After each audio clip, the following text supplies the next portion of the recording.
台积电甲美国商务部伫七八宣布讲，美国会直接来补助60亿美金，代票2100多亿，佮50亿美金的贷款，予台积电伫美国设厂。台积电是表示讲哦，伫美国会佮来起第3座的工厂，按说2030年会来生产2奈米的晶片，也是愈先进的制程。台积电即马伫美国总投资的金额大约是650亿美金哦，超过2条的台新台票。今仔台积电的股票哦，盘中上悬是起到820块，收盘哦是819块，嘛创历史新高。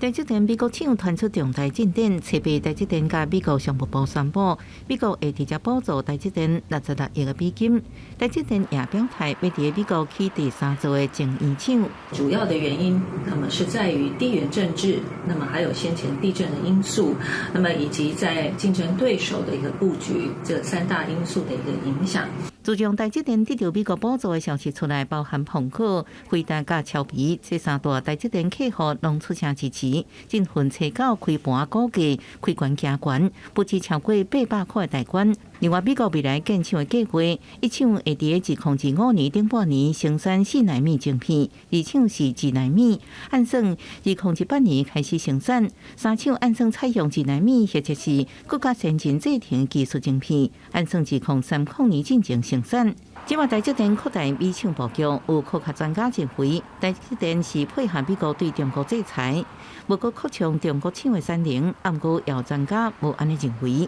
台积电在美国的投资是符合美国的利益，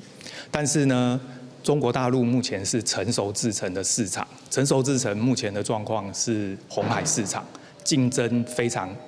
激烈，所以台积电当然没有必要去扩增中国大陆的工厂。台积电伫美国亚利桑那厂总资本支出会超过650亿美金，差不多超过2条新台票，是美国史上规模上大外国伫美国直接投资的案件。专家认为，台积电美厂未来会继续朝向更加先进制程晶片发展，但甲量产的时阵，美厂真悬的生产成本会纳入考虑。台积电会面临3星、英特尔竞争压力。如何降低生产的成本，同时提悬效率是一大挑战。记者综合报道。